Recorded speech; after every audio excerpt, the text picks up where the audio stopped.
اور کیا ہوگا؟ وَأَدْنَا صَدِيقَهُ وَأَقْصَى أَبَاهُ، دوست کو دیکھ کے باہیں پھیلا دیں گے، آؤ جی آؤ جی آؤ جی، اور باپ کو دیکھ کے دھکا دیں گے، کنی کترائیں گے، راہیں بدلیں گے، بوڑھا کوئی کام نہ کہہ دے، بوڑھا کسی کام کو نہ کہہ دے۔ ایک نوجوان اپنے باپ کو کہہ رہا اور میں سن رہا، تو نے میرے لیے آج تک کیا بنایا ہے، تو نے میرے مستقبل کے لیے آج تک کیا کیا ہے۔ یہ بیٹا باپ سے کہہ رہا ہے، باپ سے کہہ رہا ہے، اور اس کا باپ پتھرائی آنکھوں سے اسے دیکھ رہا ہے کہ بچہ شاید تجھے یاد نہیں، تیری خاطر تو میری جوانی ساری کھل کے رہ گئی، تجھے ہنسانے کے لیے میں روتا رہا، تجھے سلانے کے لیے میں جاگتا رہا، تجھے کھلانے کے لیے میں نے بھوک کاٹی، میں نے دھکے کھائے، بازاروں کی خاک، دفتروں کی خاک، در بدر گھوما، گھر گھر نگر نگر گھوما کہ تجھے اچھا کھلا دوں، اچھا پلا دوں۔ اے ہے آج تو مجھ سے کہتا ہے تو نے میرے لیے کیا کیا، تو نے میرے لیے کیا کیا؟ میرے نبی نے فرمایا جس نے ماں باپ کو تنگ کیا ان پہ اللہ کی لعنت، ان پہ فرشتوں کی لعنت، ان پہ زمین آسمان کی لعنت، نہ ان کی نماز قبول ہے، نہ روزہ قبول ہے، نہ صدقہ قبول ہے۔ امیہ رضی اللہ تعالیٰ عنہ کے بیٹے جہاد میں چلے گئے، وہ تھے بوڑھے، تو انہوں نے شعر کہا، اذا دعت الحمامة ساق حر على بيضاتها دعوا كلابا تركت اباك مرعشة يداه وامك لا تزيق لها شرابا۔ جب کبوتری اپنے نر کو بلاتی ہے انڈوں پر بیٹھنے کے لیے تو ہمیں بھی اپنا بیٹا کلاب یاد آتا ہے۔ ارے ظالم کس حال میں باپ کو چھوڑ کے چلا گیا کہ ہاتھ اس کے کانپتے ہیں، اور ماں غم کی وجہ سے گھونٹ بھی اندر نہیں لے جا رہی۔ عمر رضی اللہ تعالیٰ عنہ کو ان اشعار کا پتہ چلا تو اس کے امیر کو پیغام بھیجا کہ کلاب کو واپس بھیجا جائے۔ کلاب واپس آئے، کہاں گئے تھے؟ اللہ کی راہ میں، اللہ کی راہ میں۔ مسجد میں آئے، کوڑا اٹھایا، مار مار مار مار اس کے سر سے لہو نکال دیا، لہو لہان کر دیا۔ بدبخت بدبخت بدبخت، بوڑھے ماں باپ کو چھوڑ کے تو جاتا ہے جہاد میں، بوڑھے ماں باپ کو چھوڑ کے تو جاتا ہے۔ اب جہاد بعد الوالدین، کیا کر رہا ہے یہ؟ پھر فرمایا جب تک تیرے ماں باپ زندہ ہیں تجھے مدینے سے نکلنے کی اجازت ہی کوئی نہیں، اور جب مائیں رل جائیں، باپ کا حال نہ پوچھا جائے تو زمین نہ کانپے تو کیا کرے، پتھر نہ برسیں تو کیا کریں۔ میں نے ابن کثیر میں ایک واقعہ پڑھا ہے، اور وہ واقعہ پہلی امتوں کا ہے۔ ایک بوڑھا 4 بیٹے رکھتا تھا، اور جو بوڑھا تھا وہ زندگی موت سے لڑنے لگا، اسے خدمت کی ضرورت تھی، بولو براز چارپائی پہ ہے۔ جو سب سے چھوٹا تھا اس نے اپنے بھائیوں کو جمع کیا اور کہا کہ اس وقت والد بیمار ہے اور انہیں خدمت کی ضرورت ہے، اور میں ایک عجیب سا فیصلہ تمہارے سامنے رکھنا چاہ رہا ہوں کہ والد کی اگر خدمت میں کروں تو وراثت سے مجھے کچھ نہیں ملے گا، اور اگر آپ کرو تو آپ کو نہیں ملے گا۔ تینوں نکموں نے نظریں ملائی، دولت کے بھوکے تھے، دولت لے اڑے، اور اس نے اپنے بوڑھے باپ کو لے لیا۔ اس کی آرزو یہی تھی کہ میں اپنے والد کی خدمت کروں، تا دم آخر جب تک باپ زندہ رہا خدمت کی۔ دوستو جب دنیا سے جانے لگا، ہمارے دیہاتوں میں جب ہمارے بوڑھے راضی ہو نا تو وہ پیار سے ایک جملہ بولتے، ٹھنڈ پڑ جاتی ہے کہ لہجے میں، کہ جا پتر تینو ستّ ہی خیرانے۔ اس نے کہا بیٹا میں راضی ہوں، میرے رسول فرماتے جس کا باپ راضی اس کا رب راضی۔ وہ دنیا سے چلا گیا، غربت کی لکیر پہ کھڑا شخص۔ ایک شب سویا اور خواب میں ایک اللہ کے ولی سے ملاقات ہوئی کہ کہا بیٹا فلاں شجر کے نیچے 100 درہم پڑا ہے، اٹھاؤ لے آؤ۔ کہا برکت ہے؟ کہا برکت نہیں ہے، کیونکہ کثرت اور ہے برکت اور ہے۔ دوسرے دن پھر ملے، کہا وہاں 10 درہم پڑے ہیں، کہا برکت ہے؟ کہا برکت نہیں۔ تیسرے دن ملے، کہا وہاں 1 درہم پڑا ہے، کہا اس میں برکت ہے؟ کہا ہاں اس میں برکت ہے۔ درہم اٹھایا، بازار چلے گئے، وہاں ایک دکاندار آواز دے رہا تھا 1 درہم میں 2 مچھلیاں۔ گھر لایا، پیٹ چاک کیے، 2 قیمتی موتی نکلے۔ بازار لے جو وہ موتی بازار لے آیا، سنار کو دکھایا، بلا زمانہ تھا آج تو دا لگا لیتے ہیں۔ اس نے کہا پورے بازار میں اس کی کوئی قیمت نہیں ادا کر سکتا۔ بات سے وقت تک پہنچی، اس نے جواہری بلائی۔ سنیے دوستو، اس 1 موتی کی قیمت کیا طے پائی؟ 10,000 20,000 درہم؟ نہیں میرے بھائی، 30 خچر، ان پہ جتنا سونا لاد لیا جائے 1 موتی کی قیمت طے پاتی ہے۔ وہ سونا گھر لے جاتا ہے، بادشاہ دوبارہ بلاتا ہے۔ اس نے کہا تیرے پاس اور کوئی قیمتی موتی ہے؟ کہا ہاں ہے۔ کہا بیچتے ہو؟ کہا بیچتا ہوں۔ کہا اب ریٹ کیا ہے؟ کہا اب ڈبل ہو گیا۔ 60 خچر سونا لاد کے لے گیا۔ یقیناً بادشاہ کے بعد اس شہر کا سب سے امیر شخص وہ ٹھہرا۔ کون جوانوں؟ جس نے اپنے بوڑھے باپ کی خدمت کی. یہ دولت ہی سب کچھ نہیں, یہ ٹگئی سب کچھ نہیں ہوتے. ماں باپ بہت بڑی دولت ہے اور ان کی قدر زندگی میں کرو. ہم نے دیکھا ہے جب وراثت تقسیم ہوتی تو اولاد کے جھگڑے دیکھنے والے ہوتے ہیں کہ فلاں پلاٹ میرا, فلاں کارخانہ تیرا. ان باتوں پہ جھگڑے دیکھے, ایک ایک انچ پہ ہم نے بھائیوں کے گلے ذبح کرتے ہوئے, انہیں کاٹتے ہوئے دیکھا ہے. لڑائی وراثت پہ ہوئی. بچپن میں کتنی شاندار لڑائی ہوتی تھی, ماں میری ہے باپ میرا ہے. کاش کہ یہ بڑھاپے میں بھی ہوتی.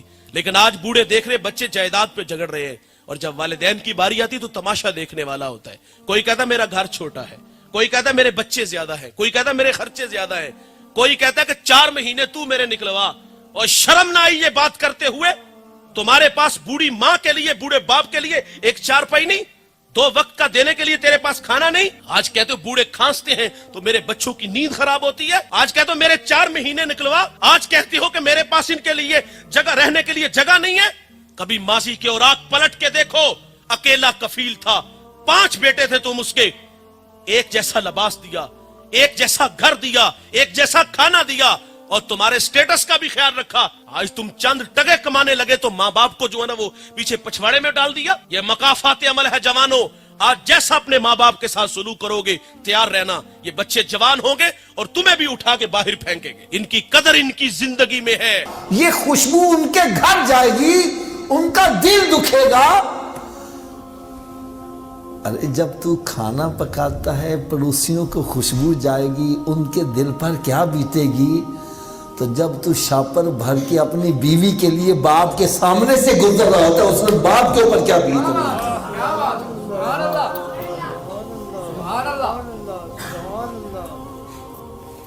باپ چلا رہا ہے, بیٹا مجھے دوائی لا دے, بیٹا مجھے کھانا لا دے. کہتا ہے ابا میں تھکا ہوا ہوں, میرے سے چلا نہیں جاتا. اور باہر کھڑا دوست آواز نہیں دیتا, صرف سیٹی مارتا اٹھ کر چلا جاتا ہے. ارے باپ کے دل پر کیا بیت رہی ہوگی.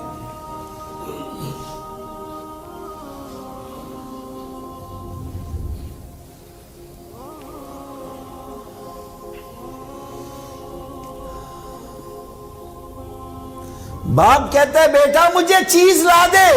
کہتا ہے ابا میرے پاس پیسہ نہیں ہے. اور دوستوں کے لیے شاہ خرچیاں ہو رہی ہیں, ہوٹلنگ ہو رہی ہے, پیسے لٹائے جا رہے ہیں.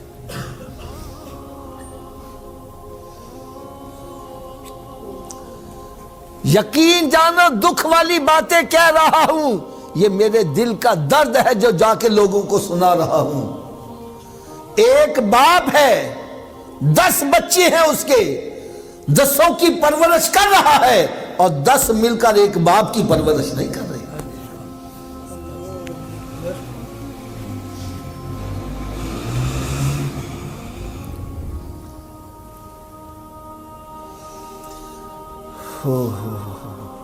اگر باپ نے کسی کے گھر ڈیرا لگایا ہوا ہے تو کسی نے کہہ دیا یار ابے نے ذرا کپڑے تے چنگے پوایا کر, کہنا تو لائے جا. پھر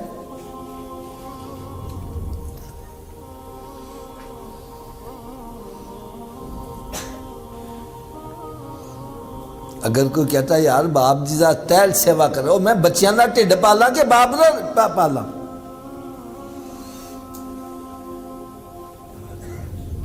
خدا کی قسم اتنا دکھ ہوتا ہے. باپ کا چہرہ دیکھنا پسند نہیں کرتا, اور جب ابا مر جاتا ہے پھر دیگیں کھڑکائی جا رہی ہیں.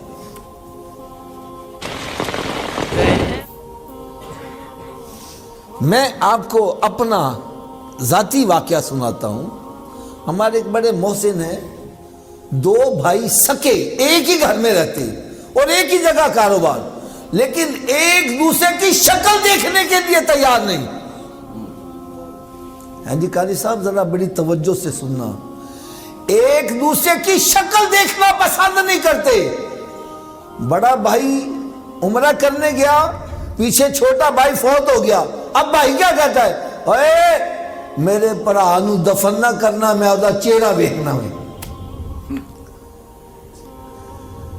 اس کی میت کو سرد خانے میں رکھ دو, 3-4 دن وہاں رکھی رہی. اب بھائی آیا ہے چہرہ دیکھا ہے، زندہ کا چہرہ دیکھنا پسند نہیں، اور مرے ہوئے کی میت کو